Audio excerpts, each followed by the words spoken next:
highlight opportunities and obstacles from former athletes with the thought process of giving future generations a better understanding about the game. These conversations are meant to bring awareness to the opportunities and the hardships that come with the game. Let's get game related. All right, y'all, we back with another episode. We got our guy Myron Flowers in the building, 360 fam. Listen, Myron is what I like to say a purist, right? And what I mean by that is he's always led from the front. He's one of the guys that I always say, "You do as I do, not as I say." And Myron is a great example of that. He's in the building today. He's going to talk to us about his actual time playing, and then what he's learned through the training culture in the last, was it 20 something years? 30 years. I mean, my man looked like he's in his late 30s, man, or mid 30s, so he's definitely taking care of his body. So we want to welcome you to the show. Appreciate it, man. Appreciate y'all having me. Pleasure. Thank you. Yeah. All right, cool. So first question we always ask everybody, right? Handling success. I know you have seen this on multiple levels, right? Mm-hmm. Every kid is trying to, for you, make it to the professional level. Yeah. Talk about maintaining that level of success. What advice would you give to kids and helping them maintain that level? And also, you as a trainer, what do you do to help them maintain that level of success? I mean, typically, to become successful, you're going through something that forms humility in a sense. So, like, you have a starting point. It's not like you're successful and then you're successful and then you're successful. So I think what's important is that you're going back to those foundational things that got you to where you are. I think especially for the athletes that we train in general, is that we don't compromise and separate guys based off of the success that they get. From a grassroots standpoint, because we do start with a lot of the kids from a grassroots standpoint, they're starting from that humble foundation in a sense. And because we don't separate it or hey, we treat the pros different than how we would treat a middle school kid or high school kid, we don't compromise that. In fact, we train them together. And there's a reason why we do that is because, and they understand it, the players that we train that end up being successful, they embrace it well, man, because they understand they were once that. Mm-hmm. And it helps both parties, man. And I see it with the professional athletes because it forces them to remain humble and understand people are looking up to them, right? Especially if I'm in a training session, I know I got a youngster watching me. He watching my every move. He's self-observation. Plus, you remember what you was doing when you were watching. Mm-hmm. So it's always that. Also, too, making sure you're keeping those people around you that have been a part of the race for you. You know what I mean? That you don't have to switch up really anything. Making more money and having more opportunities because of success that you have in your sport. I mean, you really got to change a whole lot, to be honest with you. Mm-hmm. And I just think for me personally, I always want to do things where I'm giving, in a sense. And also, too, starting with the youth. You know what I'm saying? Working with the youth gives you a humbling effect. You know what I mean? Because you're doing something and they can't give you nothing back. Right. So everything that you're doing is giving them. You know what I mean? They're kids. So I think that's what keeps me at that grounded level too, as well. Have you ever been in a game and your shot just not falling? Yes. Or you got more turnovers than assists? All the time. Sometimes the best way to go is through. For the Good Therapeutic Services can help you turn a loss into a win. FTG is a group of licensed therapists here in the DMV area who help people create a unique formula to get through tough games, challenges, and circumstances. Yes, give them a call at 571-412-1791 for a free consultation, or visit them online at psychologytoday.com. by searching For the Good Therapeutic Services. Again, that number is 571-412-1791 for a free consultation, or you can go online at psychologytoday.com and search For the Good Therapeutic Services. Make sure you tell them to stay game related. Okay. That's good, man. Yeah. That's good. Great answer. Let's go back to your playing days. I mean, everybody know you as the trainer, right? Yeah, But like, yeah. talk about your days. You went to Paint Branch, right? Paint Branch High School. Talk about what type of player you was. I played running back, played cornerback at Paint Branch High School. I think for me, I was a very fundamentally sound player in a sense. I had talent, of course, but at the same time, I wasn't necessarily the fastest. I wasn't necessarily, the quickest at the time. So I had to work hard and train to get better too, right? So I understood that early on, but I was also a player who didn't want to let his teammates down, didn't want to let coaches. Coaches told me to do something a certain way. That's the way I tried to do it. Mm-hmm. And then, fundamentally, it helped me as I got better as an athlete. And then with that, just taking on more of a leadership role, learning who you are early on, you know what I mean, coming into high school. So for me, high school experience was fun. I would, say, you remember the losses, Yes, you then do. the wins. You know what I mean. So like, we lost some games. You feel like I could have won a state championship, but then also played with some great teammates too. So I had a great time, definitely in high school playing ball. Okay, cool. And then you went to North Carolina Central, right? Yeah. Okay. We always ask everybody, what's the biggest adjustment from high school to college, and what was it for you? I think kind of different for me was going to black college, Mm, going to an HBCU. So growing up in Montgomery County, going to Paint Branch, you're talking about Silver Spring, Maryland area. So you're talking about a very diverse community. right. In reference to what I'm around. So I'm around different race, creeds, religion, but I'm also learning from a lot of people. So I learned more from the kids people I went to school with than actual teachers from a social standpoint. You know what I mean? So I think going to an HBCU, you go down there, you're diversified, but then you get an opportunity to kind of identify with yourself Yeah. a little bit more and have an appreciation for the people who have paved the way for you, for your opportunity. And then two, you're seeing African American people do positive things. Ain't no negativity nowhere. Right.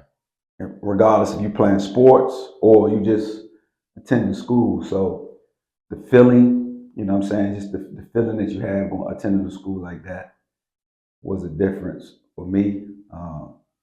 No real negative, you know what I mean? I don't even really think of anything as a negative. I mean, just really taking on the approach of appreciating everything you get, man, you know what I mean? And taking advantage of what you have. Not necessarily complaining. I see kids complaining about being at Power Five schools with everything. You know what I mean? And we got limited resources, but it's like, do you know they limited resources until you see somebody with maximum resources? Yeah. To me, it worked. So, I think that would probably be the change for me. Okay. And one more question on that. Everybody always say who they used to play like. Yeah. Who would you say you played like back in the day? Oh, it's funny because look, I play running back. Yeah. You never really you hear a lot of sports and positions people compare. Uh-huh. Right? Y'all play basketball, point guard kind of plays like this. If you really think about it, you never really hear the running back comparison. No, you don't. So you respect the talent of running backs. So you got everyone is good in their own right. Emmitt Smith was good. Barry Sanders was good. Jim Brown was good. Walter Payton was good. But they had their own fingerprint. Mm-hmm. So, and that's what they're like. To be honest with you, they're all well respected in their game, but you can't really compare no running back. Yeah. To be honest with you, Very true. you think about it. So it's like I've never looked at myself in comparison, but if I could, in reference to how I played, I could say, okay, somebody like a Marshall Falk, what I mean, I could catch out the backfield, I could, run the ball in between the tackles. Game was a lot more physical Yeah. then, and I wasn't that big. I mean, the heaviest I played, I got up probably about 205 pounds, but more quickness and speed was the game for me. Okay. Yeah. That's a Okay. good thought process right there. I Yeah. didn't think about it. You're right. They don't really compare. Even in the draft. Yeah. Yeah, I was just thinking that. I was Yeah. like, who's like Barry Sanders? Right. Like, I'm trying to think Nobody. of a running Nobody. back. And nobody like him in my Yeah. eyes. Yeah. Who's like Christian McCaffrey, or you know what I mean? Yeah. Who's like Eddie George? Everybody got their own unique. You could say that for every position, Yeah. but I'm just saying, running back is just one of them positions. It's literally just unique. Everybody's really their own person, man. Yeah. Yeah, for sure. So how was the CFL? How was that experience? And how was the talent in the CFL? Very different because the game is different. So you grow up playing a game from a field standpoint, size wise, since you've been in youth league, from width and the amount of players on the field. So you go from 11 to 12. So you got this extra man and it's a wider field. So there's an adjustment. It's still football, but I know for me, coming out of HBCU, it was a lot harder than to be recognized. You had to do a lot more to have opportunity to go to the NFL. And the CFL at that time was the alternative route to go prove yourself as a professional. So a lot of those scouts wanted to see, okay, see you play against better competition, higher level competition. But as a running back in the CFL, it's 3 downs before you punch. It's a lot more punting if you don't get a first down, and it's a passing game. Yeah. And a lot of the run scheme plays are based off passing formation, so it's not this run heavy where you get to really showcase your ability as a running back a lot.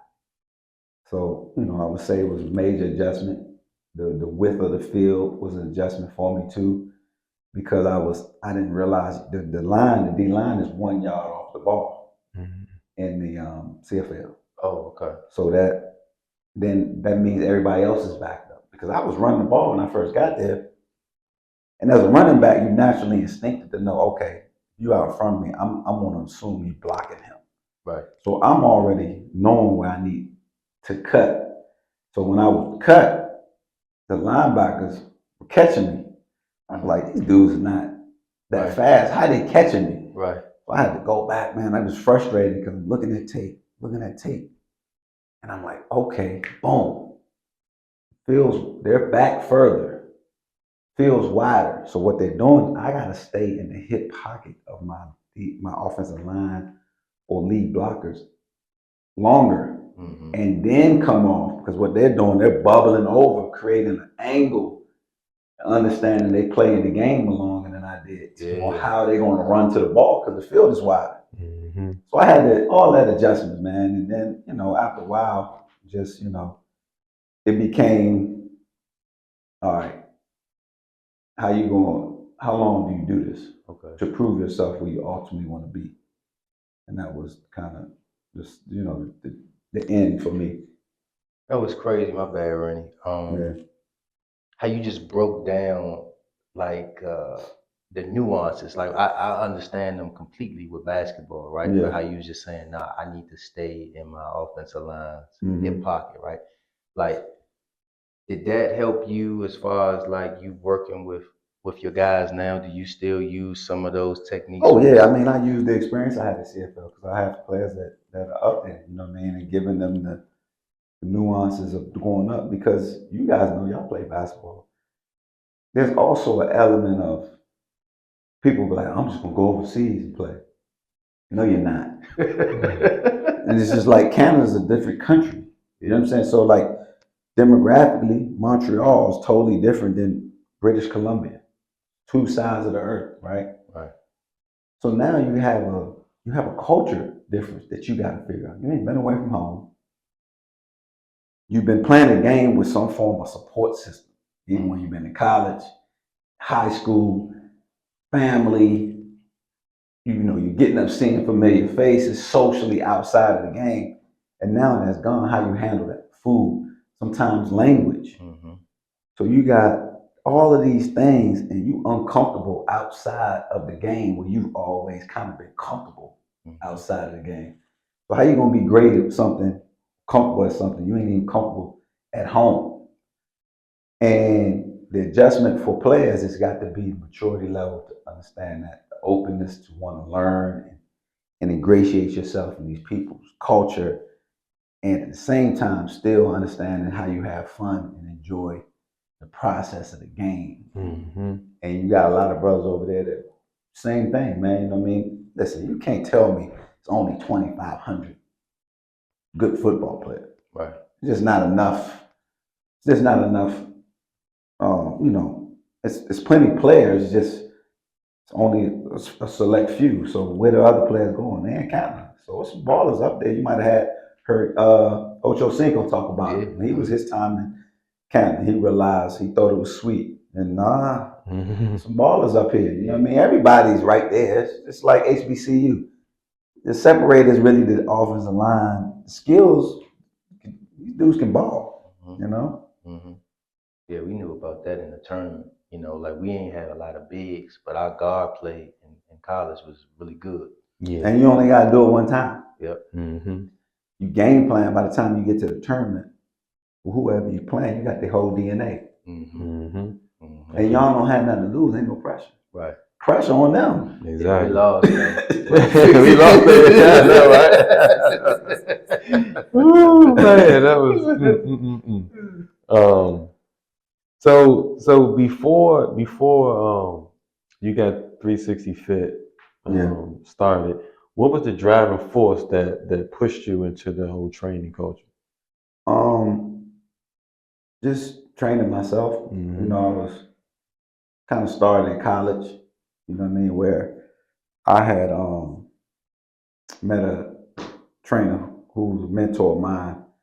His name is Wayne Hall. Shout out to Wayne Hall down. He's the strength coach down at Shaw University right now. Okay. He's somebody that kind of spearheaded something for me where I saw something I really wanted to do. I knew it was already kind of in me, already had work ethic, already kind of had an appreciation for the body, you know what I mean, and wanting to work out. And no one really had to necessarily push me to do anything. So I know I had that. What do you want to do with it?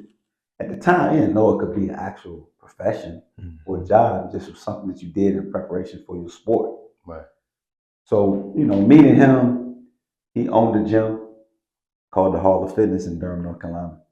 And I lived off campus, so I lived close by him. So when I would work out at the school, when I'm working out with my team like I'm supposed to, but I was also doing things outside of the program that I knew I needed to do individually. And it helped me. And I was able to see somebody who could teach me some things in reference to nutrition. He was coming from a bodybuilder's background. And then owner of a gym. So I'm saying somebody own a gym, you know, work the front desk, make protein shakes, clean up, you know, do all these things. And it's like, man, I want to do this, but I don't want to do all this stuff. But you know what I mean? He would let me in and be like, man, you know, it's hard because I got to do most of the work because I can't really hire a lot of people to manage gym. And it was just something that you could see, like, oh man, I wanna do this. Okay. So when I started playing, you know, you're not making a whole lot of money in Canada. So the off season, I'm working out. So whatever gym I'm at, just notice people kind of following me around the gym, literally doing what I'm doing because I'm moving with purpose in the gym, different than what the gym was used to seeing. You know, guys huddled up at one piece of equipment for 10 minutes and then go to the next one. This is before cell phones, of course. There were no selfies and people holding cameras up and all that stuff. It was working, right? So, you know, people pay attention to that stuff, so they was following me. So I'm like, hold up. I gotta do something with this. So when I, you know, got into training field, man, started training. When you used to be in the gym, there was a bunch of people to come to you and ask you, "Are you a trainer?" They wouldn't at first, you know what I mean, because I wouldn't be in there working, you know what I mean, and it wasn't like I established myself as somebody that could help you do something. They just kind of probably saw me moving, and I was moving probably different than what they were used to from a philosophical approach. You know what I mean? Some of the stuff I was doing at the time was in traditional gyms. This is before sports performance based facilities. You know what I'm saying? I'm in your local Gold's Gym. You know, I was Prince George's Sports Learning Complex when they first built it. Bally's. You know, all these gyms, regular, just general fitness centers, training like for athlete. So it was different. You know what I mean? Yeah, no, I asked because I had a period of training, but literally I got into it because I just was working out every day, maybe twice a day, and then people just kept saying, "Are you a trainer?" And I'm like, and then hit me. Plus you're in shape, right? You're in shape, so they look at you and they feel like you got something to offer me. You know what I mean? They look at you. So, you know, it helped for us to be former athletes too, but I think what helped me the most was that I never was like, even though I was training for sport, I enjoyed doing the daily stuff. So it was like always just lifestyle based for me. So even from the beginning, it's been that. It's just something that I enjoy doing. And I know I saw the benefits. Of course, I saw my performance levels increase, but I just saw how I was able to handle other stuff in life, you know what I mean, that would bother and get to other people, or just, you know, how you, just the energy you have around people and how it benefited me, you know what I mean, and just kept doing it even today. Okay, so let's talk about, I guess, give us the overall mission of 360 Fitness and what is the culture like? Just kind of what we talked about, like no one is defined by what it is you do. You know what I mean? It's who you are. So the first thing we do is that I think, especially with y'all being basketball players, I played football. So of course, when I first started, I was getting more football players. Right. And in people's minds, they only predicated how I was trained or what I was doing to football.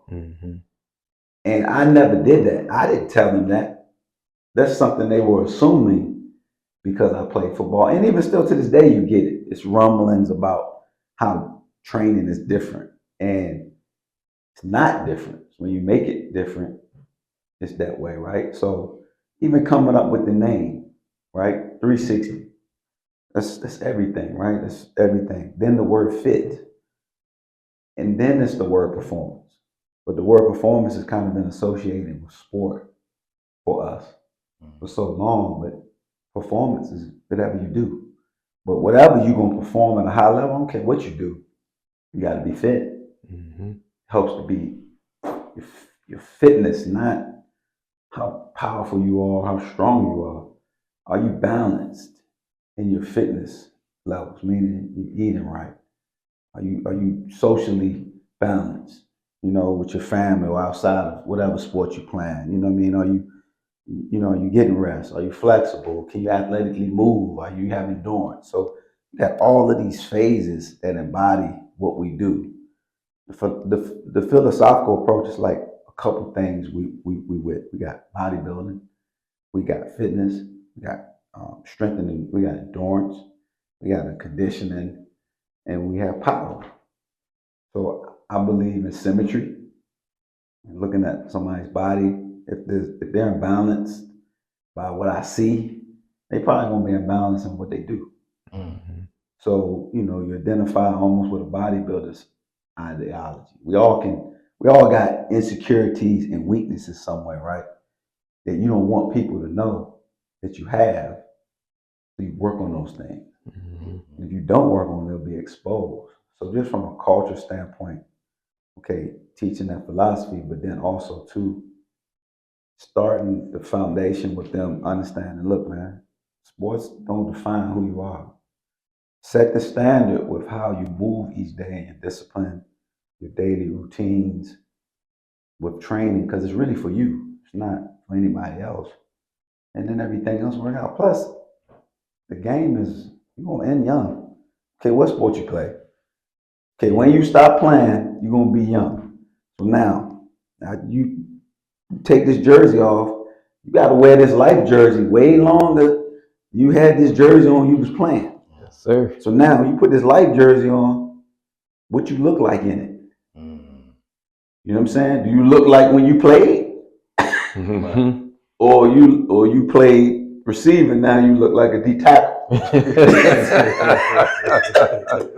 Put your jersey on. You know what I mean? So, I think that's teaching that for, and then making it about that. So if you notice, if you look at the players that we train, whether they stop playing, I don't keep it up, man. You know what I mean? They still, even if they fall off a little bit, right? Life kind of get in the way. They know what they need to get back to doing. You know what I'm saying? So I would say that that's been, that's our culture. You know what I mean? That's the culture we create, but that start with us. Yep, exactly. Like you said earlier, it's a lifestyle. Yeah, yeah, and you got to be living it. Just like your kids follow you, right? It's a lot of self-observational learning going on without you necessarily pulling them into class, being like, "Hey, son, watch me do this." You ain't saying nothing. You just living your life, and it's a class going on. It don't got no start time, it ain't got no end time, but it's a class. So you constantly being evaluated how you moving, because he paying attention in the back seat, watching what station you turn to, how you hold the steering wheel. You know what I mean? How you talk to somebody who ain't his mother. All these things, right? So they watching you. You know what I mean? And a lot of that happens in the gym too. Yeah, they watch what you do, not what you say. Yeah, so it's not just getting the workout, it's how you handle and engaging with different people. Yeah. Right? Your energy. I'm in a business where people come in and are looking to gain something from me. They're not looking for me to, I'm not taking nothing from them. So I can't be off. So how am I going to be on if I'm not doing all the necessary work? You know what I mean? Think about it. I'm the only professional with any job. You gotta paint your house. You get a painter, and he paints your house, and you pay him. Mechanic, fix your car. Anything you don't know how to do, you pay somebody to do. Well, you gonna pay me, but you gonna do the work. That's a tough sale, ain't it? How you get somebody to be like, "Hey, man, give me $1,000. I need you to move this desk from this room to that room," and you pick it up without any thought, and give me $1,000. Right, facts. So it's the reverse psychology of it. But I'm just saying, you gotta it's gotta be fun and lifestyle based, man. You know what I'm saying? To enjoy it. And the spirit of the individuals that you're around. Yeah. Yeah. Talk about real quick, before we jump off, talk about your team. You know what I mean? You got a great team, man. Yeah. And talk about them, and then talk about how you guys would handle everybody don't think the same, right? And so keeping everybody on the same page with your vision, like talk about that. Yeah, I think for a long time we didn't have a team. So it's hard to make the team. Right. Because the team is comprised of people who embody what we saying, and that takes time. Like, you got to feel and do everything you're asking people to do. So when we first started, it was just really me and some close friends, Mike Gordon, who's been with me a long time, Chris Paul too as well. But these were guys who believe in the same thing. We motivated and push each other. So as we gotten to this point, you figure year 30, you know, I had Coach Denny Marshall, who kind of been on probably since 13 years. And when he first started, he wanted to get in training because he was a former football player. Mm-hmm. But he thought it was going to be, you know, he telling everybody what to do, working out here and there. I said, no, you got to do everything they doing. I'm talking everything. It's almost like a gang affiliation, right? Yeah.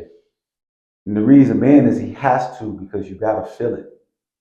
You can't tell somebody what to do and you living off a premise of, man, I think it worked, might work. No, I know this worked. It's proven. I know I was about to quit. I know you gonna quit, and I already know where to coach you. Mm-hmm. Mm-hmm. So I know where to turn the stove up. You know what I'm saying? So I think, you know, now with our team now, we got, you know, Tata Joker, who's a former player that I coach and train, right? Who understood early, who embodied the lifestyle, right? Who's carrying the lifestyle. Then we got, you know, new coaches like Ty, who a former player, but has the personality, the charisma, and the want to and training too. So they're learning along the way. So I'm not creatively changing who they are as people, but we do have a foundation to what works. And all I'm saying is, listen, the foundation of the house is built. You can add whatever you want to your house. You know what I mean? You want a black couch, that's fine, but don't change this house. You can't go back under the foundation and change it. The house will stand tall.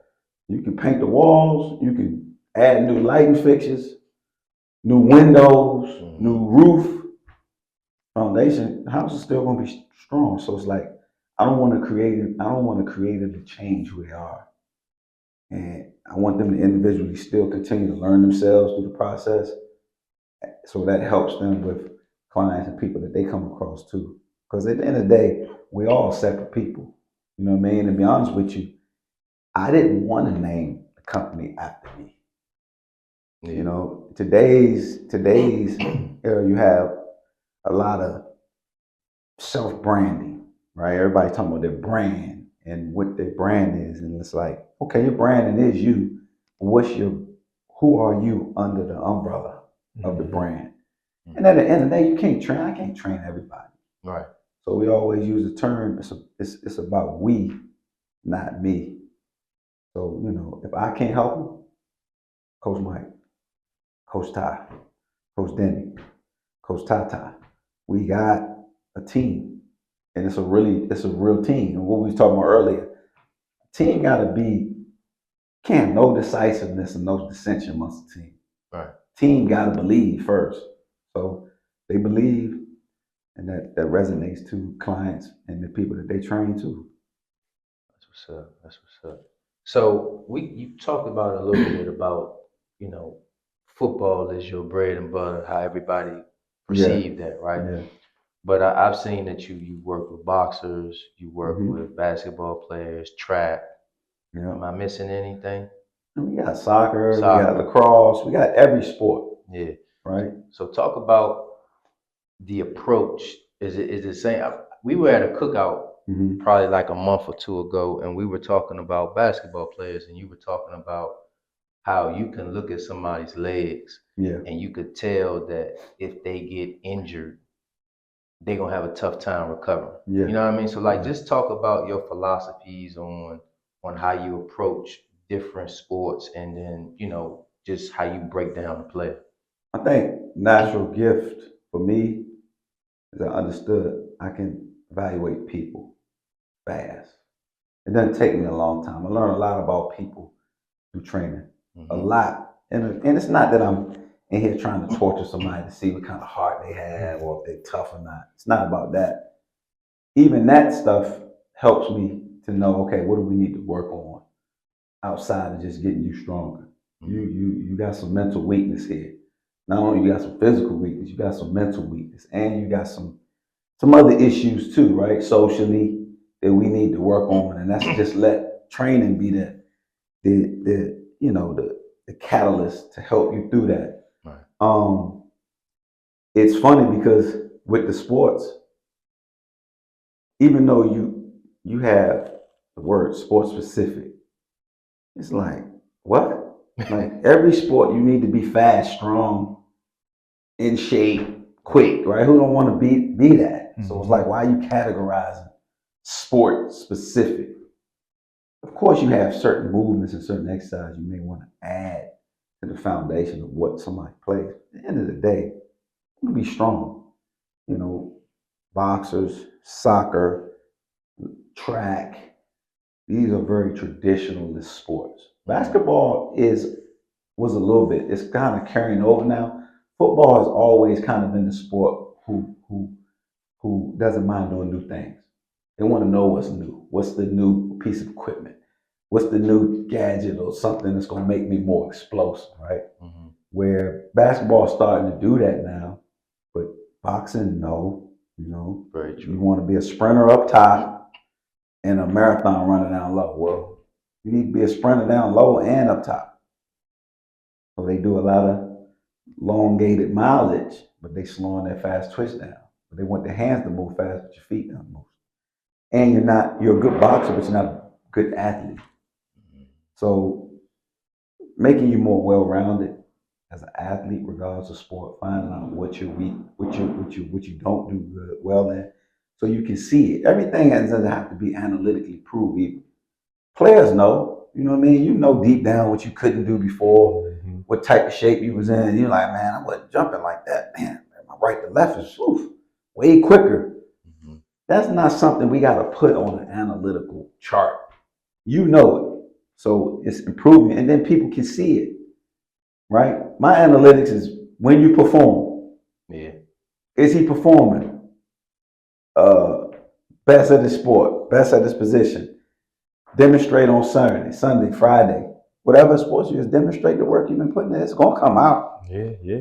Proof is in the pudding. Mm-hmm. It ain't nothing. Facts. You know? Facts. So share time, obviously you work on everybody getting explosive and performing, but share time where you help the player, I say develop or get themselves back from injury. Obviously you're dealing with one right now, but share if you have another one. This ain't wood, but we knock on wood. Yeah. Fortunately, man, we really dealt with a lot of major injuries. That's awesome. Yeah, that's good. And speaks to your preparation. Yeah, but me myself too. I'm fortunate. Playing running back, didn't have my first major surgery when I was 44. I didn't have any surgery when I was played. But that goes a lot to do with being blessed too. But also taking care of your body, eating right, doing those things. But I think the main thing, if the guys that know the foundation, if they know they deviate or skip something within that process, can you get through a season without getting hurt? Yeah, you can. But if you do, you have to look and be like, hold on, man, why did I get hurt? And a lot of times guys don't equate what they're doing or not doing to why they got hurt. Mm-hmm. Sometimes they'll just chalk it to the game. Man, it's part of sports, bro. I tore my ACL. This is what happened. Nah, did you really do everything? Mm-hmm. Did you really, was your daily preparation leading up into this time enough? You got to ask yourself that, because if you don't, you're going to do the same thing you did. Mm-hmm. And what happens? Sometimes we see guys getting injured again. And really, to be honest with you, me getting hurt later after playing helped me. Mm-hmm. Because it helped me be sympathetic in a sense to how you come back from injury and how strong mentally you got to be and how strong these dudes are. So like actual outside people, casual fan, could never understand the mental strength that these people got to get back to where they are. Because when you get hurt, you humble back down to like a baby. You can't stand on one leg. Here you go from jumping out the gym, being able to explode. Now you can't even stand. and hold your balance. And you got to build up to that, getting back to that point. And it take a toll on you mentally. Now you could go through rehab. Rehab is just one part of the process. That's just the healing. Then you got to get to the training part. So you got, the problem is a lot of times players will try to rush the rehab and training and never really break the steps down on how you mentally go through the phases. So then you do that and it's like, you did all this stuff and it's time, what you think is time to play, you really ain't mentally there. Right. For real. So it's just getting back to, a lot of times, the foundation, so then you can prove it. I can prove it and see it. So just dealing with Trayvon, right? Diggs, who dealing with ACL, Dallas Cowboy. And the thing is, even though I trained Trey for a long time since he was a kid, there was a window of time I didn't have him as much as I had his brother, because his brother was here. Trey went to Alabama. And if you know Alabama's program, man, they playing well into January. They ain't done all the time in December. They playing for national championship. And as soon as they done, right back to it. So you don't have this window, winter break, spring break, to get that reinforced individual development to go back to your team. So there's some things you may miss because at the end of the day, they're training the team. They're not individually making sure you get what you need. Unless, and some of that's on you. But a lot of times, you know, that's maturity with the process too. So you go through that process and it's like, missed it. So you go into being in the league. Well, that's he came in COVID year. Wasn't no OTAs. Wasn't even a pro day. You know, he didn't run at the combine. You gotta learn how to be a pro with no fans, mask, all these limitations. And you know this as an athlete, your past is kind of your future. So you're building up this past, but you in the league, and you're having success from your talent and ability. And then it catch up. Boom. Dang, got hurt. Right? Got hurt. Why? Week 3, third season, coming off a great, and we had a great off season. Right. But still missed some. Gotta get back to the foundation. So kind of like, I like to equate it to that Rocky movie, remember when Rocky fought Mr. T? Remember when he was having success, and Mickey was training him, and Rock was, you know, they had the girls and the lights and camera. You know, before Rocky was in the meat factory, running with the chucks. You know, he was training like a goon, right? Got a little money. You know, you training. Come on, man, don't worry about it, Mick. We're good. We got money now. Chill, relax. Mick, no. Nah, this ain't it. But I'm gonna trust you on it. This ain't really it. So then what happens? He gets beat. Mick dies. Apollo Creed knew. Grab him. We take him to the old gym. When that old gym, they was in there getting it in, grimy, dirty. Found himself. He told him, he said, look at the eye, look at the tiger, eye of the tiger. You used to have that. You gotta get that back. So once you come back to your foundation, around those who got it to you, we build it up, and then you see it work, it's a wrap. So what's happened now in the rehabilitation process for him is that he sees it. You know what I'm saying? He back. He's back. But also too, because he know he's come in and did the training and did everything, I'm still running behind him to go to the fight. Letting them know you the best. You can't be beat. You won't be beat. With that. So just, you know, man, look for him to just have a great season. This season, getting back to where it was. But now what, after the season, what we gonna be doing? We're gonna really stay true to what got us there. Yes, sir. You know what I mean? So hate to go off on a long tangent, but that's how it is. And that's important. That's definitely important. Yeah, that's definitely important. I was definitely about to touch on all that. The mental health part, especially for athletes, is so vital because you can really, if it's not mentally strong, you could definitely become a prisoner of your thoughts. Yeah. And then those thoughts will become a reality, which, can be, a downfall for an athlete. Yeah. So when you mentioned Diggs and you say you've been with them for a very long time. How did that relationship begin? Started with Stephon. It was funny because I was in the gym and I kept hearing about this kid.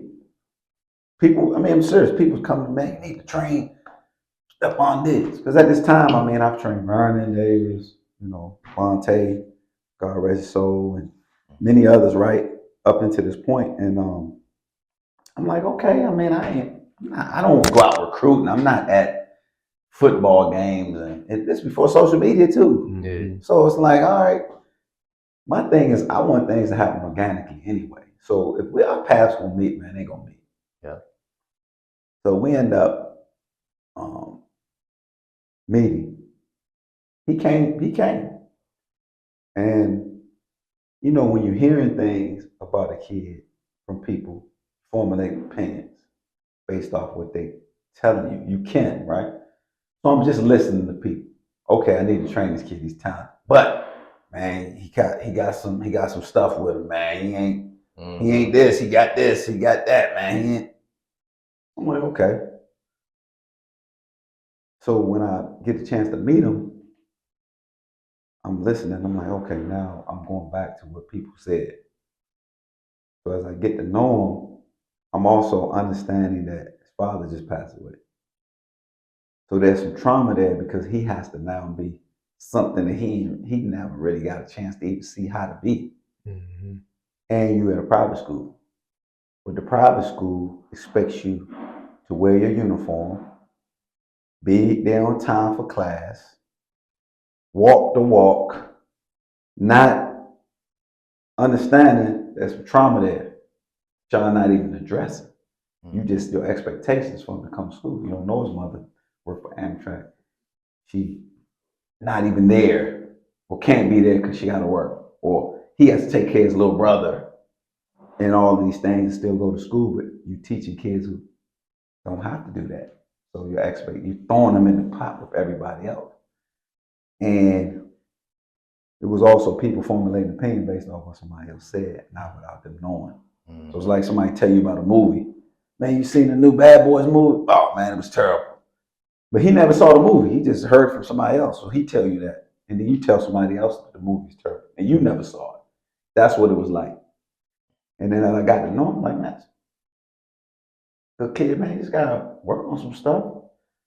But then he wanted to be better because he coming. He want the knowledge. He watching, paying attention. He want better for himself. I'll give my time to this. Yeah. If he gonna respect it, he came and he bought Trey. Same thing Vernon did when he bought Vontae. All you do is big brother bought little brother. Because I'm getting some good stuff, man. I want you to get it. And then with that, you come into a place, even though it's the gym, you come into a place where you have an opportunity to self-observation and learn for free. Yeah. Not just get right physically and faster and bigger and faster, stronger. Mentally, you're maturing. You're around high-spirited individuals that are pouring into you that you get a chance to just be around, man, and it gets on you. That's kind of what our culture creates. You can't even get in with a terrible spirit and energy because it ain't gonna work. The work is gonna run you away, right? The discipline and the dedication to that, and then two, you're around people who really about that, and if you're not, you're gonna be exposed. And no one's ever the best. You the best at what? He good. He's good. He a baller. He's a baller. You got you the best where you are. I mean, best here. So I think that's kind of been the evolution to him, but then also to his maturity and growth. But it also go back to his work ethic and his discipline. You know what I mean? that mental health piece is thrown out there a lot, right?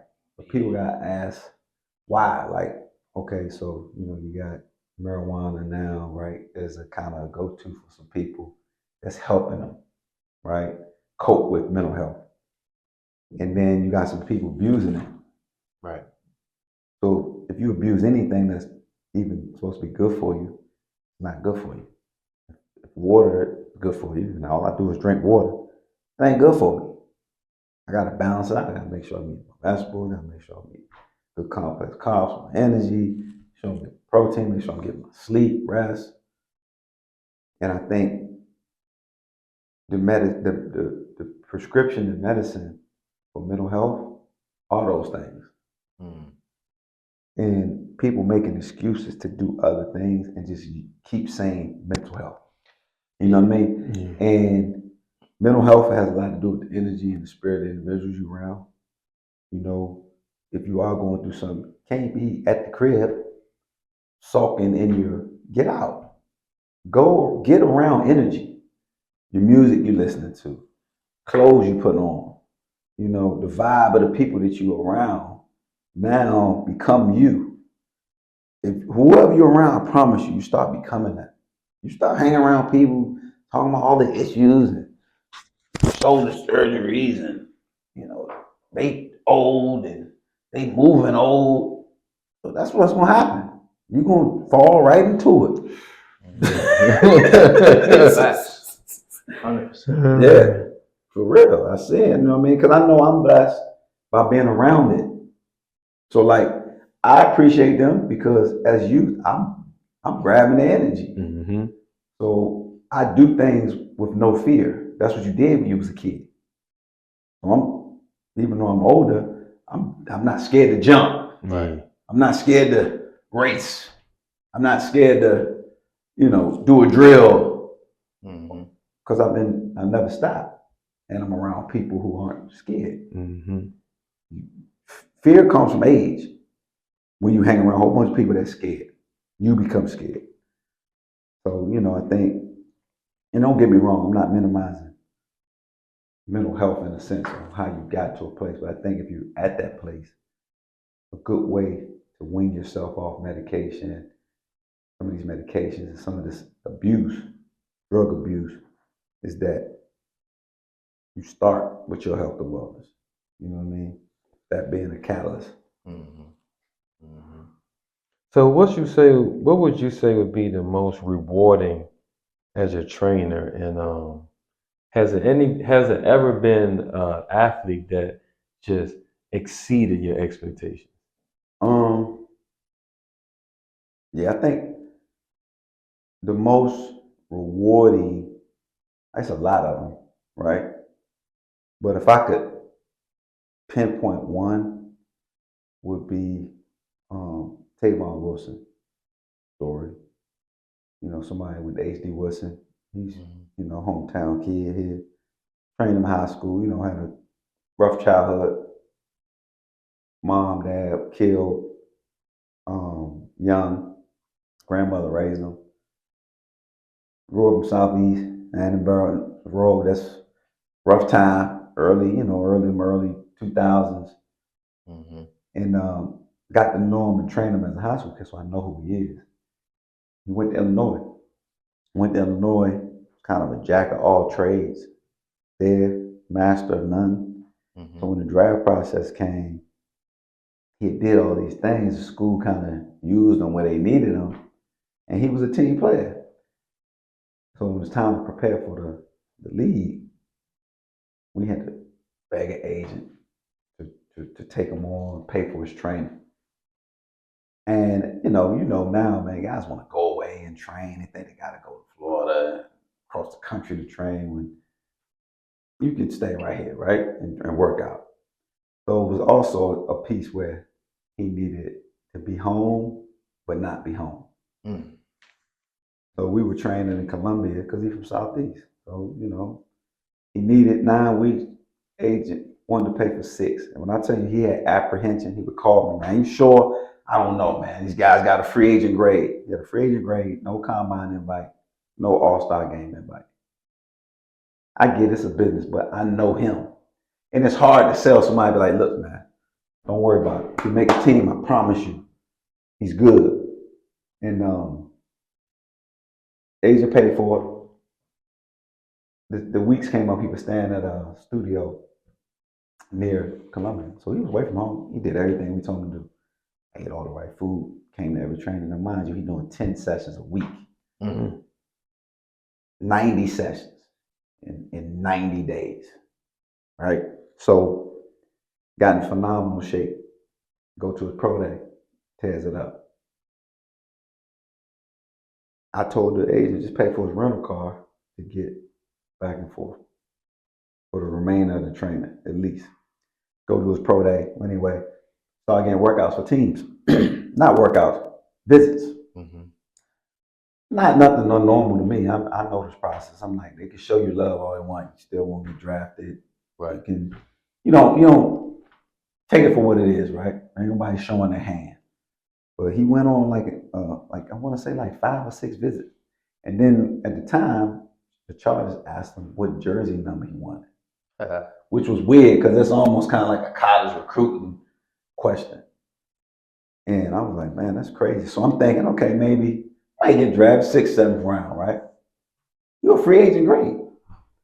This was the first year, this 2011 draft, first year of the 3-day draft process. But he just added the 3rd day. So we go through that first day. Of course, we ain't anticipating going 1st round, right? So 2nd round come. I'm not even really anticipating the 2nd round. So I'm doing some work, and I got my laptop on. My kids are young at the time, so they watching TV. They got TV, like they got noggin on or something. They whatever, right? So I'm doing work, and I'm just watching the draft. I'll never forget this night. Troy Brown from the New England Patriots announced it. He said in the 2011 NFL draft, with the second round, 58th pick, the New England Patriots select Tavon Wilson. Ooh. Bro, I couldn't believe what I heard. So emotionally, I started crying. And then kids coming like, Dad, what you crying? I couldn't tell them the whole story on why. And then immediately phone ring. Me and him, we yelling like I'm Jerry Maguire on the phone. We did it. He emotional, I'm emotional because, you know what I'm saying, we really knew the story. But the thing was crazy is that he was a motivation for everybody that year. Like everybody turned it up. Because you figure Vernon was 2006 draft. He's already 5 years in the league. But man, Tavon was motivation that offseason for everybody. Everybody was so happy for him. It pushed them, man, to be even better. I saw it through the training. Our training days, it was crazy, the amount of talent and the work that was being put in. And you figure somebody like Stephon Diggs, who's younger, seeing that. You know what I'm saying? Witnessing all of this. And basically saying, man, I want that. I want to be better than that. I want to be better than him. I want more than him. I'm going to get that. So rewarding wise will be that moment to see a guy who has taken it to heights that I, like you said, exceeded, that I didn't necessarily see. Now I'm going to say see from a player's standpoint on the field. I knew he could do it, but what he's doing off the field too, and that's Steph. You know what I mean? Like I said, you won't find too many guys who him youth league, him in high school, him in college, and then him at the league, and then be him off the field. See, everybody used I'm him. Let's see. Let's see if you him everywhere you go. And he would be the one. So now he challenged to do what? He can't go below standard. Yeah. It's the standard. He know that. You know what I mean? So, you know, he's kind of that guy now that he the old head. He 10-year vet. Yeah. No, I look forward to They got to play each other too. I know I was about to ask you. Yeah. I'm a Cowboy fan. Okay. You know what I mean? So obviously I'm gonna be rooting for both of them. But I want Cowboys. Diggs versus Diggs for the win. Yeah, for the win. Man. Nobody get hurt. Yeah. 21-20 Dallas.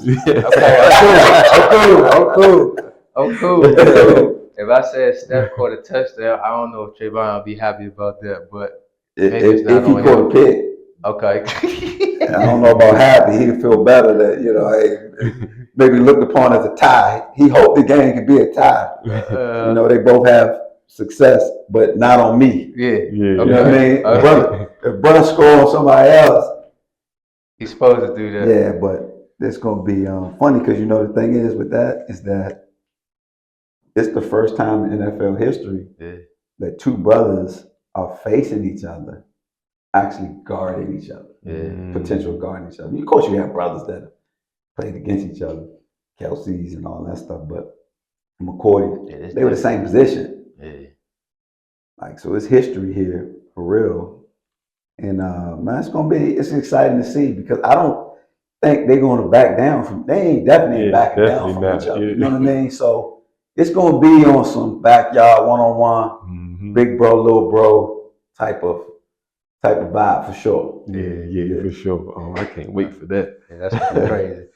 So man, I want to jump into this, and I could attest to this because I do the same thing on my end with working with kids. Like you develop kids from middle school, high school, and you stay with them. You know what I mean? And I think in my eyes, there's an underappreciation for that in the industry whole. Yeah. Right?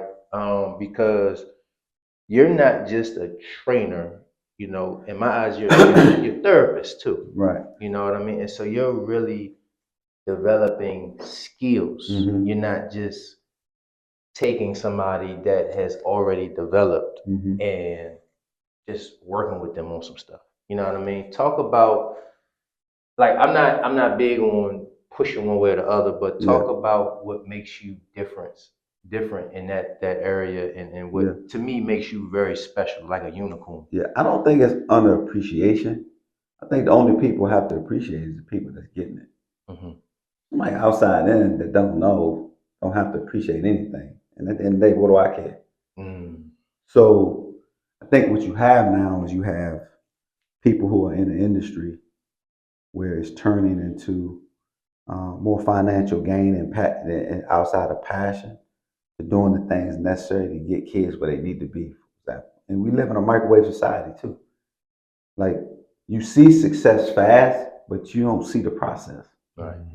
Nobody shows on Instagram struggling or, man, I'm having a terrible day and I don't feel like working out and I'm failing.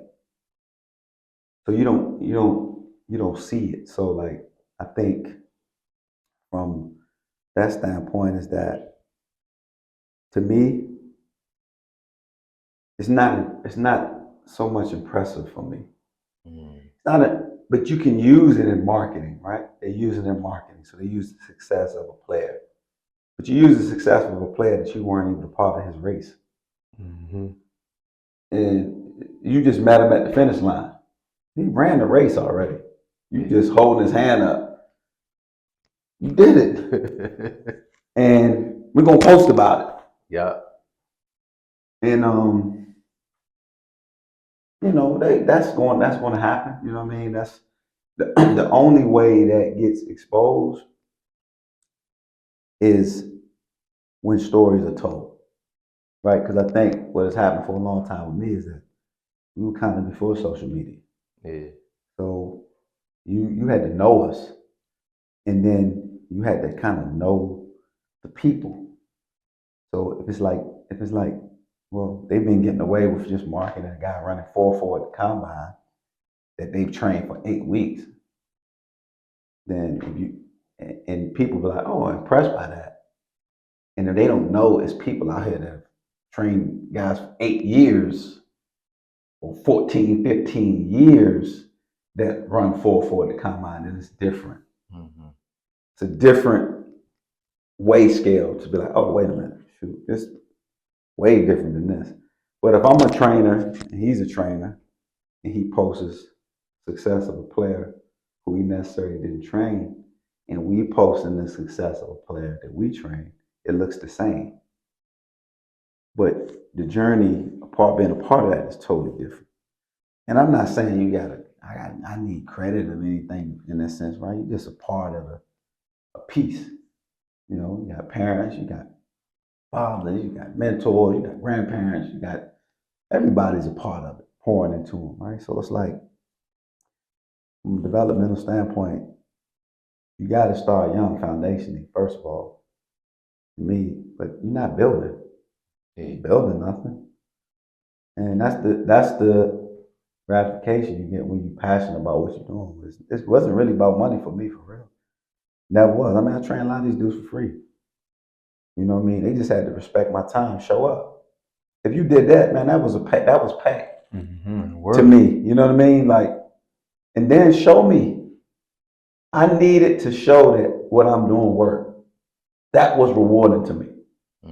Man, I knew, man, I've been trying to, man, I knew it worked for me. Man, I was just waiting for somebody to give me a chance so I could pour into them and they actually do everything and see it work. Mm-hmm. Boom, there it is. You know, so it ain't money, you know, so it's never been about that at all, to be honest with you. Before you go real quick. So, definitely with the training, like, so how you deal with those situations when you have a kid, grassroots, because a lot of times nowadays, they quick to jump ship. You done had them for 10 years, build this skill set, really good player, and now from somewhere, somebody else get in their ear or get in their parents' ear, and the next thing you know, they going off and they with someone else. But I could understand how the people stayed because I looked on the ground one time and I think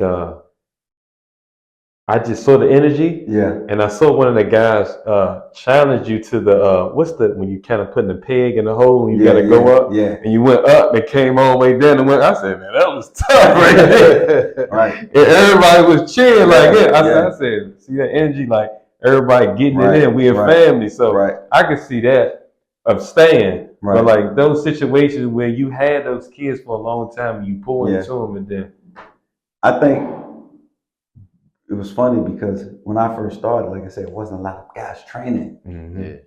You had, you know, you knew street talk. You had Joe Hayden, you know, he was training his boys, doing a great job, what he was doing. But Joe started off working out himself. You know what I mean?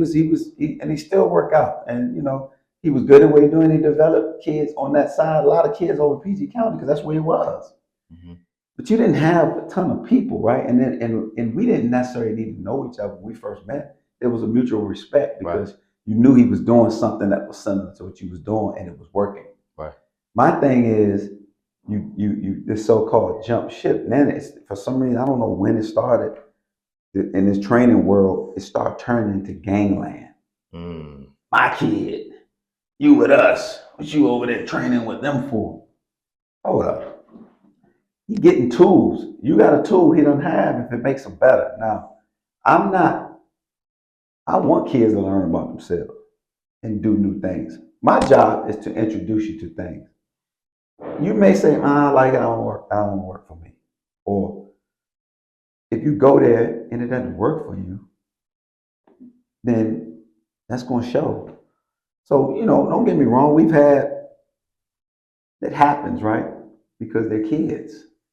So they think they know better. They reach a certain level of success, you know, or now you make money, now you know more. You just got more money than me. You don't know more than the coaches. You're just richer. So then you have that, but then you go over there and it's like, all right, well, what's going on? You get better, right? Because you got to ask yourself, why are you deviating from the process? Right? What's making you go over there? Because they're doing some fly drills. They putting on YouTube. The game is simple. Mm-hmm. The simplicity is in teaching. You don't got to do nothing extra. So then you go over there, and it's like, what's happening now is you got a whole bunch of activity. So kids are showing activity. They want to post, right? They got 5 trainers they with. They with the skill guy, strength dude, speed guy, their coach. So you with all these people. And unfortunately, all these people don't know everything. Everybody's now specializing. I'm a specialty in this. Well, that means you only giving them one tool. So you giving them one tool, and everything is all predicated on physical, right? Ain't nobody talking about the nutrition. Ain't nobody giving them a plan or having a conversation or living the lifestyle of what it is they need to be teaching. They can't teach something they ain't doing. So they say they specialize in setting up cones and running drills. Now with that, you got a kid, he doing all these things. He's seeing all these people. He pulled his hamstring. Who fault is it? Is it the skill coach fault, speed coach fault, strength coach fault, or the real coach's fault? Because no one's in communication. But you all over the place. And you never getting the opportunity to see yourself improve because all these people don't know everything that you actually need to get you better. And they don't care what the other trainer's doing or the other coach is doing. It's not my job to call, see what your speed coach is doing with you. When you come with me, you pay me, I'm going to put you through what I want to put you through. But you're not taking consideration, did the speed coach make him run a whole bunch of 400s? Or did the strength coach crush his legs? Like, what are you going to deviate to his program? His legs is a little worn out. What are you going to do differently? Short area stuff, but y'all ain't talking.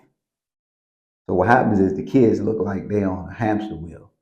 Sometimes they move fast, sometimes they move slow. So you look at a hamster, he moving, but he ain't going nowhere. So then you look up, you be like, bro, you ain't doing nothing on the court field. So how you getting better from this stuff? You ain't. But if you stick with something, fortunately for us, we kind of do it all for real. It ain't our fault. It's just that we've been a part of that. We know the strength. Well, I mean, we know the strength and conditioning. Yeah. We know the speed development. We know skill development. I don't care what basketball coach you play with, what system you run. And your coach want to see, do you got grit, toughness, explosiveness, speed, quickness? My job is to get you better for whatever he wants you to do. And you're going to be that, right? So now, and we know the nutrition piece. That's the process. You go through it, you do it, see the difference. You're getting all this from 5 different people, but you're missing stuff. So the development is shot. See a kid that's talented, hit the wall, fall. What happened to so-and-so, so-and-so? They didn't understand the prescription we filled. That happens too. You make a guy successful, right? And they be like, man, everything come out of it, it'd be nice. Let's hit him up in his DM. See if we can get him. You go ahead, you get him. But you don't know what we got planned for him, what he needs. You don't know his mental makeup, what he needs. You're looking at the physical, what you can possibly use to leverage an NIL deal. Get somebody signed. No, it ain't that. You gotta know what we got planned for him. So now when you get him, you're like, hold up, man. Him, he was good. He is good. You just don't know what to do. You know, and that's what you're seeing. I would say more basketball than football. You know what I mean? Yes. Because basketball, like for real, to be honest with you, you really need to create a training where, man, just play. Create a neighborhood. Yeah. Seriously. Create a neighborhood in training and show the proof in the play. Simple. What did you do? All you gotta do is simulate what you did as a player, coach, what was successful for you. Keep teaching it. So, you know, coach on all the things you wish you were taught, and coach all the good stuff that you were taught. It's funny you say that. So when I work with guards, Mm-hmm. I always take both our games and combine them Mm-hmm. and try to make them a really well balanced guard. Like really could really shoot the three back in the day. Had good speed. You know what I mean? Like I could pass, I could get in the paint. You know what I mean? Had a good mid range game, right? And so I'd be like, man, how you? He had a nasty crossover, right? The dribble cross, and so when I train guards, like I literally think about how we played Mm-hmm. and put all of that together. You know Mm-hmm. what I mean? And it's cool when it come out nice. You know what I mean? But Right. like you just said, you think about stuff that you used to do. But you say guard, so like those are all physical things to the game. Hmm. But it take a gifted person to recognize, all right, he got to learn how to fix his energy to be better around his teammates. Yes. He got to be more vocal in his leadership. Hmm. He got to work on his body language. All that Mhm. stuff starts from his conditioning Hmm. and his approach and who he's around, taking on your demeanor as a trainer and coach too. Yeah. So like you got to be able to read people, bro. Like everybody, that's a gift too. You know what I mean? To know what they need with the training, Yeah. right? And how you coach that. And that's what you just mentioned. That's the piece when we got all these trainers Yeah. that I feel like a lot of them, that's the intangible that a lot of those guys maybe not have just because they don't have the experience. They're young. And Right. so it's like how They're can scripted. correct. How Yeah, can they're you how scripted. can you teach that if you still going through life? Yeah. You know what I mean? So like there's some lessons that you haven't developed as a dude. Right. But you being so young, how can you really give that? You can only kind of really give the experience that the timeline that you've been on. So Facts. typically, Yeah. you can't be a guy who just graduated college, right? And you're training Or high players, school. right? You just started training players and now you want a pro. You gotta make one first. Yes. And that's what I see in the industry. You know, a lot of guys when they see, look at me, okay, where I'm at or where we are, and not understand the journey of this, right? In a sense. And like you can't become a professional athletic trainer and performance coach. You don't make one. Yeah. Because you could train somebody who's a pro, post it on Instagram, and say you're training a pro and using their marketing, right? But if he don't never come back to train with you, then the question is getting asked, hey, what happened to Mhm. Trayvon Diggs? He don't train with you? No, we just had him here for the first that week. You don't train pros then, Right. right? So it's like you gotta see through that too. Where are they? You know what I'm saying? It's just like, you know, in anything, you know, you gotta show me. Yeah. Yeah. Where are they? You know? I definitely, you hit it right on that one. Like, you gotta make a pro, man. Like, You gotta make one. make one. And it's not, you know how you make one? Not worrying about making one. Mhm. Yeah. Sadiq Bey, we wasn't trying to make a pro. Yeah. We was just training.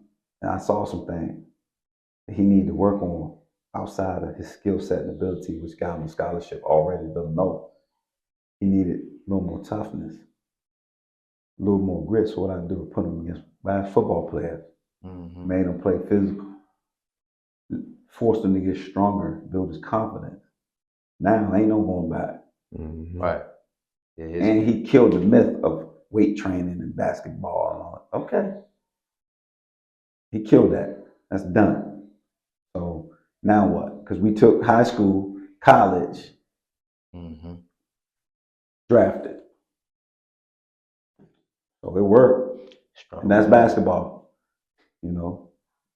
So we bought about 4 billion in contracts in the NFL. Average career in the NFL is 2.5 years. Average career, we did the numbers, is 6 years. That's just NFL, right? So that means guys we training are getting pensions and getting to a second contract. They winning. Some more free agents. Hmm. How is that? Why is that? Vernon been the longest in 15 years. The reason is because it's never been about making them a pro. Because if you played like Stefan's played, he played 15 years of football before he got drafted. Played since he was 5. What's the chances you playing 15 more years of football? Slim to none. He in year 10 now. So, you know, when you get drafted, I'm like, bro, we close to the end and we ought to begin. How are we going to maximize this? How do we maximize this time? We ain't got long, this window.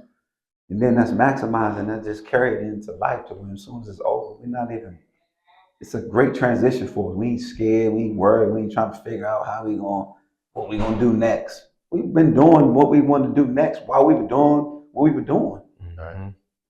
Because it never defined us. Just something that we did. You know? Facts. 4 hours of time. So I just want to move to the NIL. What's your thoughts? And I guess, definitely a lot of pros, a lot of cons as well. Definitely love that the youth, the amateurs get to benefit off their likeness and stuff like that. Wish we would have had it when we was coming up. A little bit of something. But yeah, what's your thoughts on that? I think that, of course, that it's good. I think what's happening now is that because of the NIL, you got a lot of people and players that when people pay you, they pay you for something that you've done and that you've done. Right? Typically. They want money for doing nothing first. Right. And it's like, remember now, NIL, you're not marketable just because you play football or basketball. You're first marketable based off your performance. Are you do you play? Do you make plays? Are you highlighted? Now, are you marketable? What are you interested in? What are some things that you're interested in and we can lean on you doing? Are you getting opportunities to speak where an endorser or a sponsor can see, like, oh man, I like that kid. I like his interview. I didn't never know him. His personality is good. Hey, see if we can get his people on the phone. And you got to be putting yourself in those type of positions. But I think, all in all, it's good. I just think it needs to be more education on the financial side of what you're doing with this money. How you budget, because it's an opportunity where you can maximize in college, never make it professionally, and be really good. Because if you get a scholarship to school, it's like a head start on life anyway. Even if you get a regular job, you don't owe anybody any money. But it's like, okay, now I get this NIL money. Instead of standing in this dorm, I'll buy a house where I'm at, pay the mortgage, build equity, while I'm here 4 or 5 years, make it a B&B, start my real estate portfolio. What are some things I'm interested in? Do I have NIL internships to learn more about the business I think I might be interested in? To find out I'm not, but still be a part of it. And the NIL meaning I still got to perform to reach these levels. And I would like to see more of that. Early on, even in schools now. We're going to be doing it next year. We'll be creating an initiative program with that outside of the training. From a health and wellness standpoint, but really preparing the steps and making all of these people a part of the race. I think that's important too for so long. So I've been a part of the race, health and wellness wise, and as a mentor. Now do we have the people in place to be a part of the race in their financial portfolio, the education, because it takes time. Financial literacy, and I had to learn too, and still learning, is that it's just like working out, constant. It takes a long time to learn. It ain't like one class. Right. So I would like to see the players really and then parents be educated. Some of these parents counting money. Don't understand it's getting taxed. Already thinking about what they need, and okay, that's cool. You're a part of the process, you probably deserve some money. Y'all done invested a lot in your kids, but what's the big picture? Think about if he don't make it, how we budgeting this money that he's getting from the school to the end, Yeah. and how we setting them up after. Mhm. So definitely, all right. So with the training and dealing with the athletes, and like you said, you'll become father figure, big brother, therapist. How do you, and you've given a lot of your time to your players. How do you incorporate and still have just your life, family time amongst with everything that you have going on, and what keep you motivated to be that trainer? And I mean, especially you got Diggs with and not only Diggs, but so many other great stories. But what keep you motivated to go? It's hard to balance for sure. I'm not gonna say hard. You know, I'm pretty sure somebody feel left out, but it's like you're trying your best to manage it. I think for me, the benefit for me is my kids being in a business or doing something that I love doing that's not work, but them being a part of that too. So, fortunately for me, my children, are athletes in their own right at their respective sports, but they've also been taught and seen that this is a part of the foundation. So my kids ain't really get much of a choice. So a lot of times I'm getting an opportunity to spend time with my kids with my what I do, and then making it a part of their lifestyle, and then them seeing me is important. That's my motivation too. I don't want to just tell them to do it and I'm not doing it. So when they come to the gym, they send me work too, or they know that I've done it at least early that day. Maybe by my story, my daughter be like, "I already saw what you got going on. You on one today or whatever." But just just having that time to share with them helps. Going, making sure I'm trying to get to jockeying, making sure we're trying to get to all their activities, events, because they play different sports at different seasons. They got to be this place, that place. So it get hard. You know what I'm saying? I think the thing I'm starting to learn too is as I go on is like really paying attention to people who appreciate your time and understanding. Look, I've been giving kids that ain't my kids a lot of time. It's like you don't appreciate it, bro. I can spend this energy and time with my own kids, right? And just realizing that appreciation is payment. Yes. For me.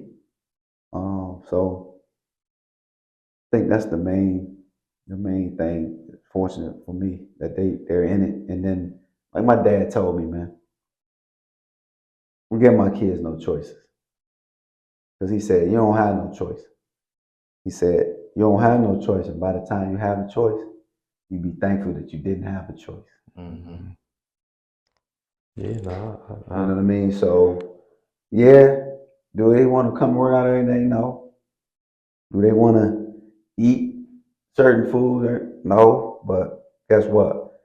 Some point the switch gonna come on. Maturity level will understand foundation. You be like, man, glad I did that because I separated myself all the other kids that didn't get it. It'll be different. You know what I mean? And you got something that you can see works too. You know what I mean? In your parents. It's important. That's fast, man. I love that you said That's the motivation right there. Mm-hmm. Yeah. That's big, Joe. I love the fact that you said you're still learning. Yeah. You know what I mean? I consider myself a lifetime learner. You know what I mean? I love that you still look at situations you like, and what's the lesson here? You know what I mean? That just shows to me. That's why you've been successful for a long time because you can always adapt to the situation. You're like, okay, well, I don't like how this worked. Let me fix this. You know what I mean? You always fixing yourself. You know what I Trying mean? to, you know what I mean? Being open. It's constant though, bro. Like even with eating, it's you constantly trying to figure things out. Still, I'm trying to figure things out nutritionally for myself now. in finding if I want to set a new goal for myself, what I need to do it. Like you can do anything with your body, you put your mind to, depending on where you are. All right, sometimes you can make it bigger, get more mass, you can lean out, but figuring it out. Maybe your workout hours changed from when you was working out. Okay, what were you eating before then? You know what, that didn't work. You know what, I'm not going to eat, or I'm going to eat this, and that worked better. It's constant. It's not one step that you do it. Yeah. Man, we got a little game we play, man. Either or, right? You pick one or you pick both. We got some NFL stuff on here, man. Okay. Pretty fun. All right, here we go. Kelsey or Gronk? I'm gonna go with Gronk. Okay. Yeah. All I'm gonna go with Gronk. Yeah. Tony Gonzalez or Shannon Sharp?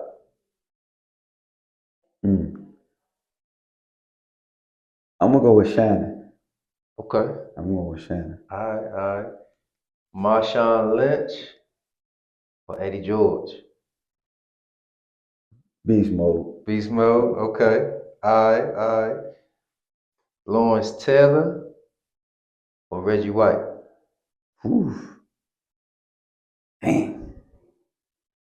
I was at practice and you want to hear Bible verse or you want to hear curses?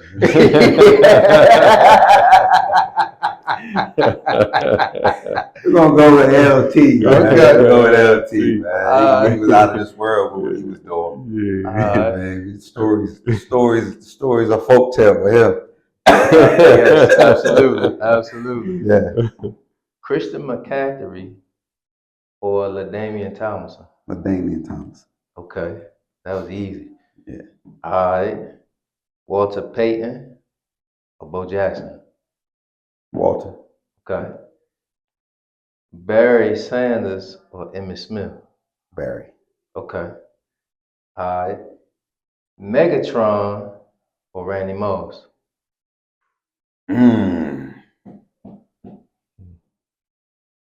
Randy. Okay. All right.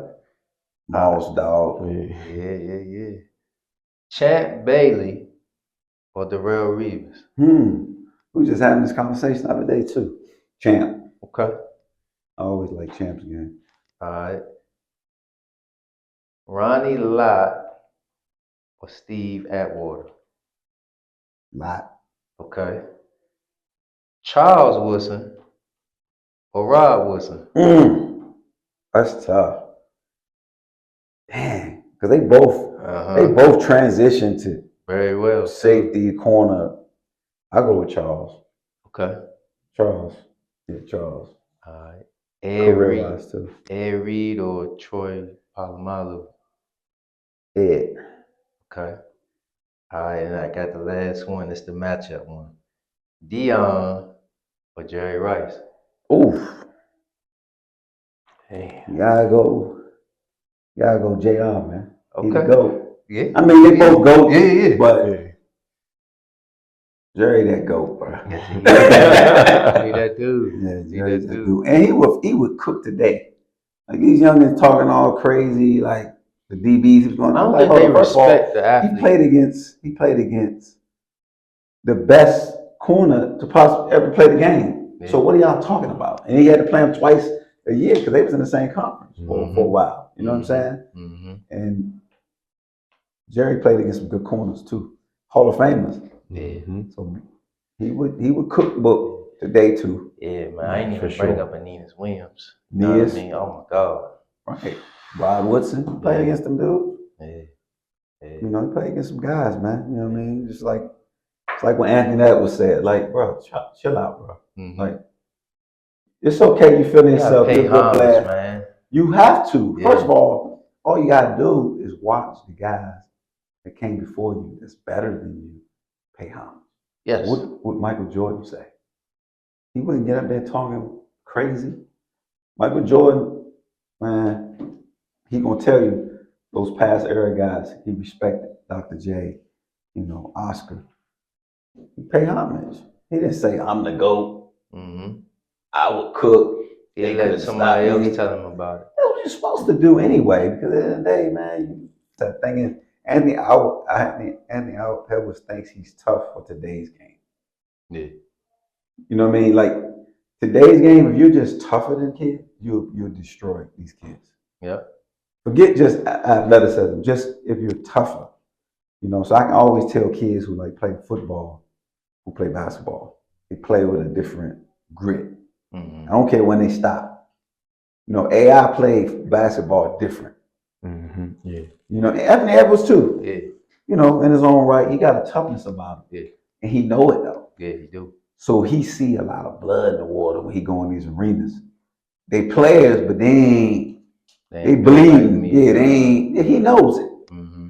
Different world. And that's the intangibles I think the new generation miss about the older folks. No, they're missing like neighborhoods. Like toughness. Ain't no baby born tough.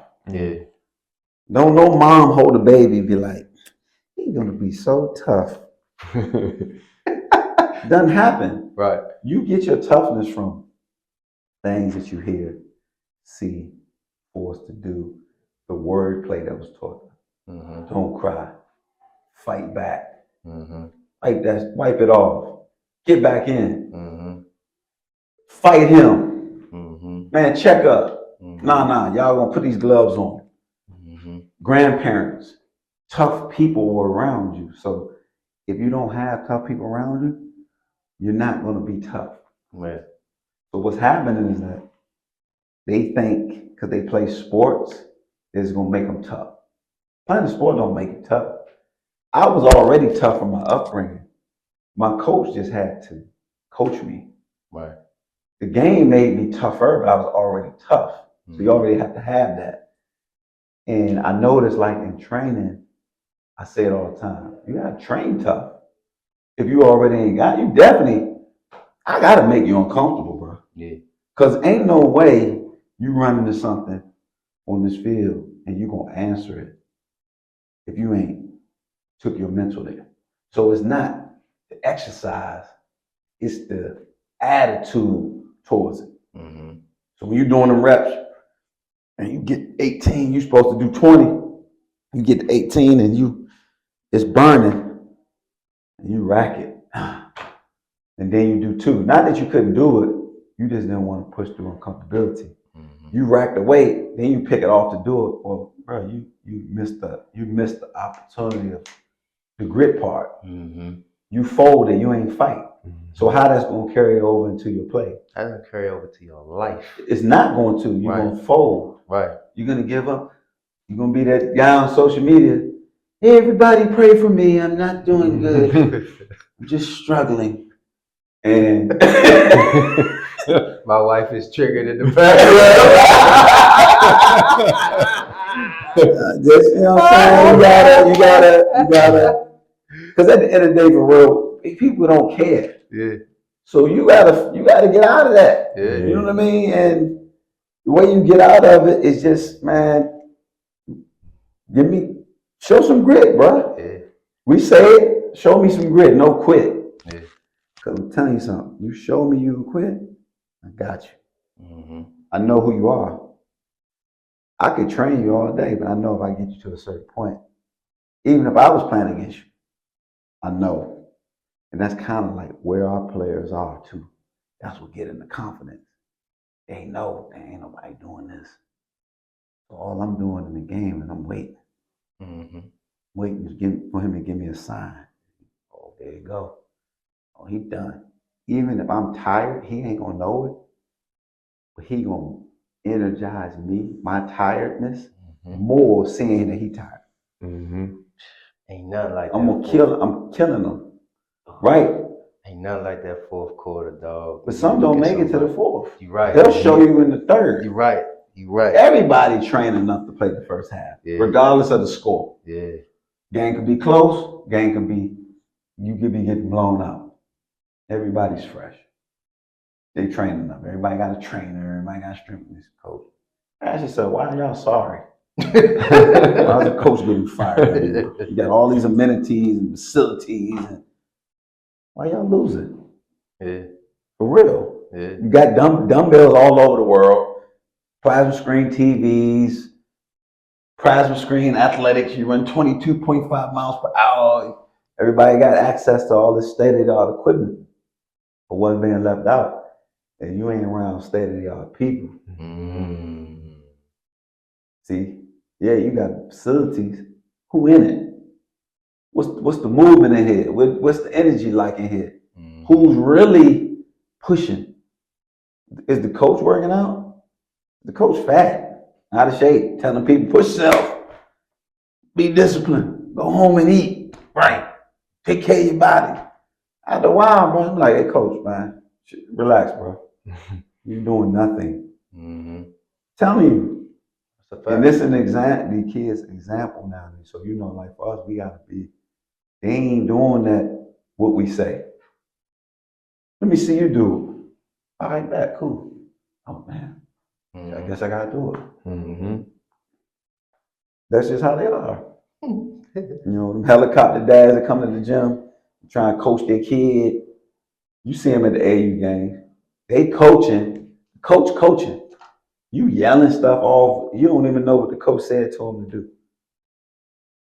Those, and they don't work out. They come to the gym. I tell them, you gotta work out.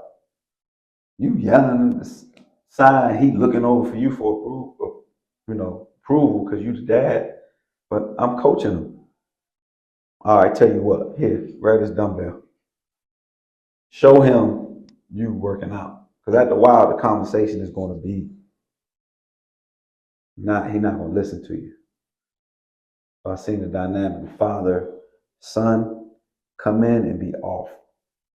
Crazy. Like I had this father and son, he brought his son to me. And every time, the dad would sit over there and just be yelling out stuff. And I had to tell him, I said, bro, you bring him to me. Let me coach him, man. Like, but the energy was off when they pull up because they be driving in a while. So, you thinking, okay, maybe kid a long day or something. I'm like, energy ain't right. So I told the dad, I said, man, why don't you start working out? Because I think what needs to happen is fathers need to show like their vulnerability to their kids. Yeah. I think what happens is fathers too, parents, you don't want to show it because you don't want to show your son that you weak at something. You always want to show that you're strong, but it's like if you show vulnerability to something that don't have necessarily to do with what he's doing, like you ain't trying to play basketball, football, but maybe you're trying to lose some weight, maybe you're trying to get your blood pressure down, and you setting a goal, and he see you do it, man, change the whole respect factor. And I saw that, and when the dad started training, he was struggling to do this exercise, and the son was kind of laughing, like snickering, like giggling. I had to tap him. I said, man, so the dad didn't see him. I told him, don't do that. Talk to him later on why.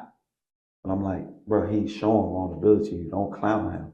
He ain't clowning you. He's trying to push you.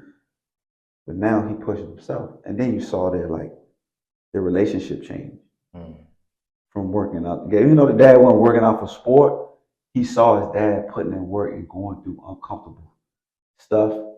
And then after the workout, it was, man, hey boy, child, man, hey dad, hey man, let's go get a smoothie. Yeah.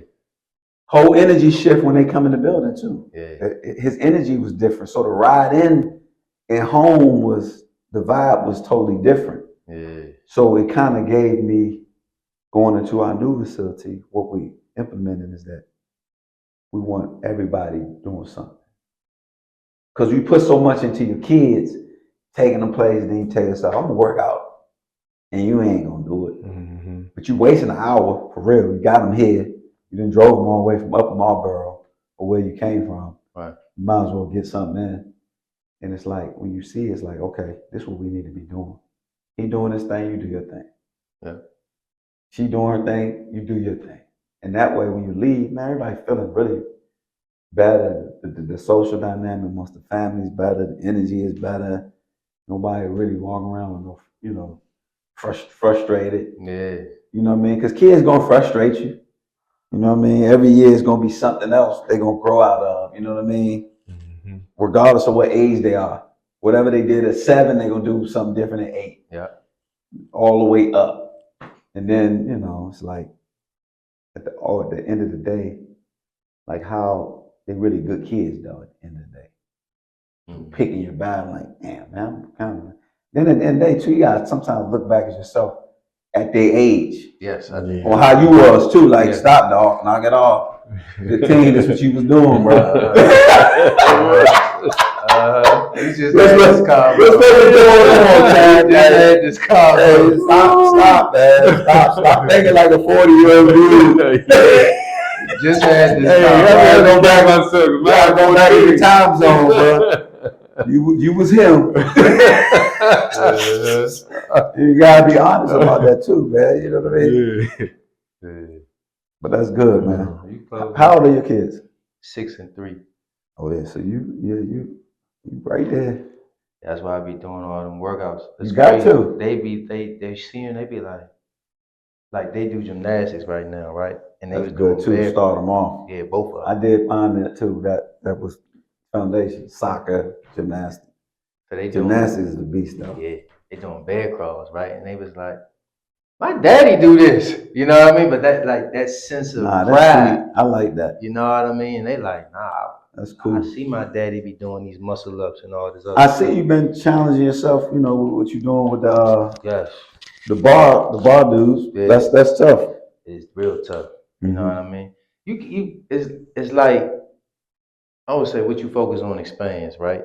And then, like I always, that workout is like taxing and challenging. Right. You know what I mean? It's kind of what you was talking about. Like I like to see myself get to another mental level. Yeah. You know what I mean? And like, cause you're an athlete. Yes, I'm an athlete and I'm done playing.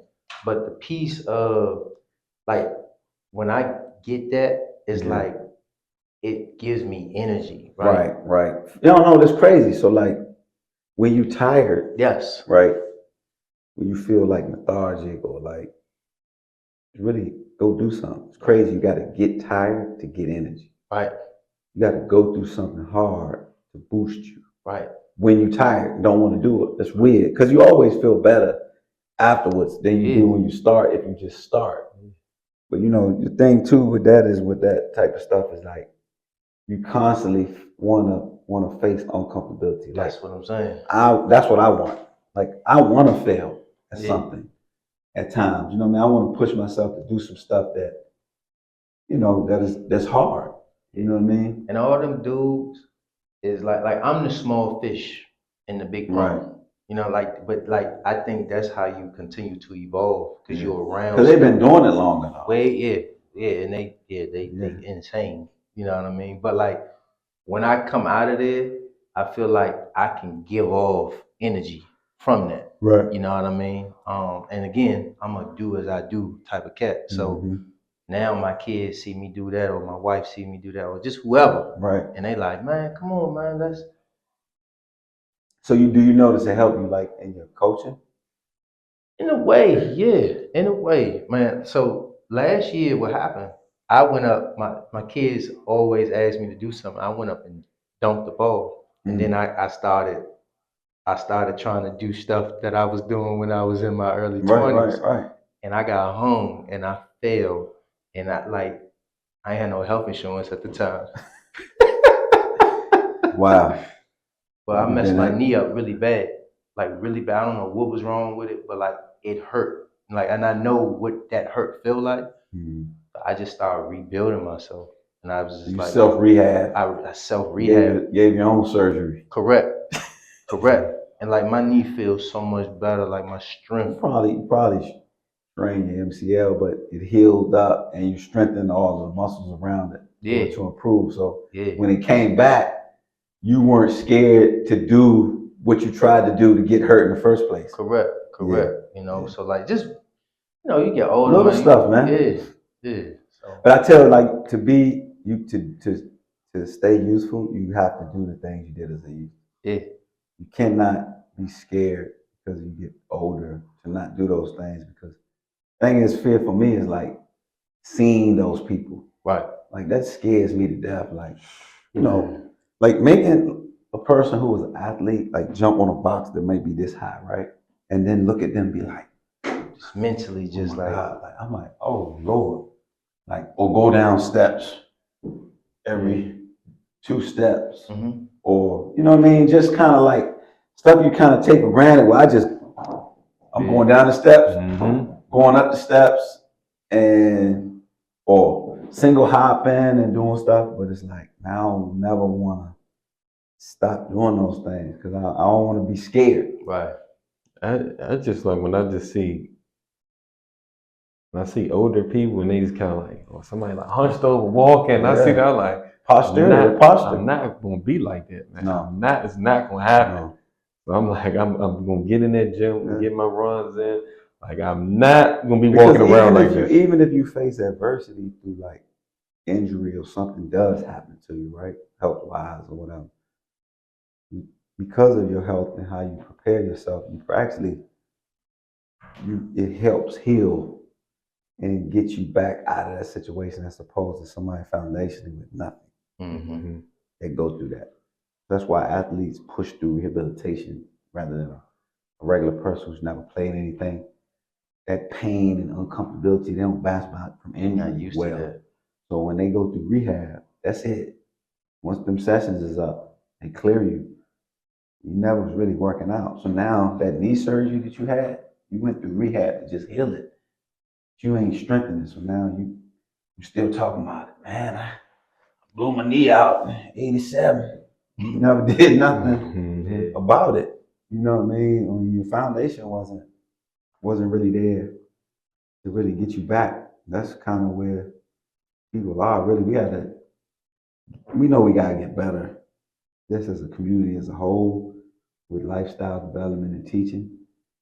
When we close every interview up, we always ask if definitely to the viewers if any young athletes' parents that to give them advice on training, life skills, just to close it out and give them some encouragement. It's kind of what we've been talking about earlier. You know what I mean? You know, who do you want around your children? You know what I mean? Are they speaking the same language? Because it's going to be more than just training that's going to help develop your child. You know what I mean? It's energy that's going to be around your child. What's important is who that person is, who the people that they have around them, and are they living the lifestyle? You know what I mean? You seeing coaches, I'm like, bro, you smoking weed and you drinking on social media, and it's like, come on, what are we doing? So you know, what I mean, you gotta walk the walk, talk the talk, and if they ain't doing it, like, what are we doing? And another advice: don't train out of convenience, and don't train out of price point. That happens a lot. So convenience meaning it's close for you. They're too far.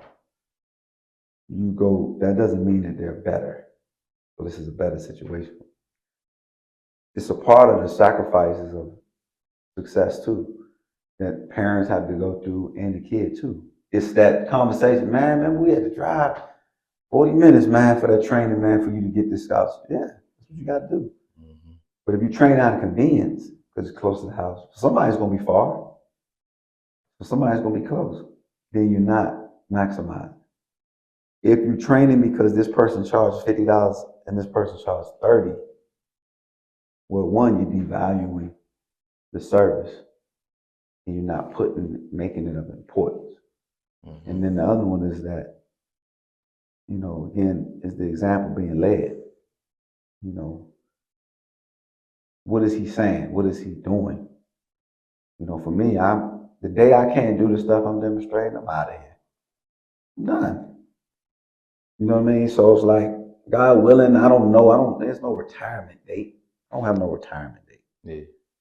To be honest with you, I don't know what that is, but I just think let life direct me, but at the same time, just stand steady with being able to teach and do. is important. Parents should really, because at this point, man, we important. The neighborhoods are done. Yeah. Yeah, for real. We really the safe neighborhood. Yeah. We create the safe neighborhood. So now when you bring that child into that neighborhood, which is the facility, the neighborhood was different kids, different walks of life, different family structures, different economic hardships. This guy have a father, he don't. This guy don't live in a richer neighborhood than this kid. He's Jewish, he's Seventh-day Adventist, he's Muslim. That's when you learn and develop. The trainers, guys like me and you, we the OGs in the neighborhood. We make sure things go accordingly. We teach the code. But then they get a chance to be around different people, learn, respect, appreciate, and guess what? Everybody working hard, nobody judging nobody. So when you come into a space, you got to ask yourself, is everything positive in here? Is there any negative vibe in here? If it is, chances are it is. So we want people to walk in and know when you bring your child in here, man, jumping. Like that energy you was talking about. That's big for us. You can't duplicate it. Where you gonna get it? That right there is priceless. How many pros you trained around when you was growing up? Not many. As a middle school, high school? Train with? Around. Or got a chance to talk to? Not many. Daily? Yeah, they're definitely not daily. Of course. I didn't know what Jerry Rice did. I know what his training regimen was. My son's around Stephon Diggs. You're around Sadiq Bey. It ain't common.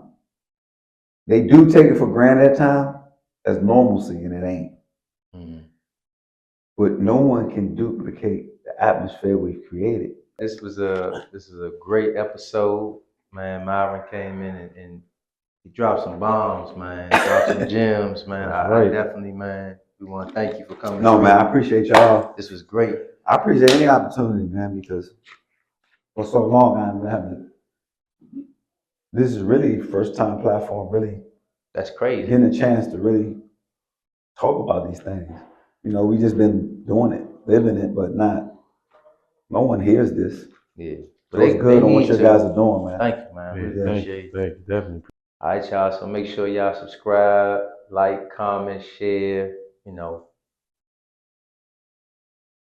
Stay game related.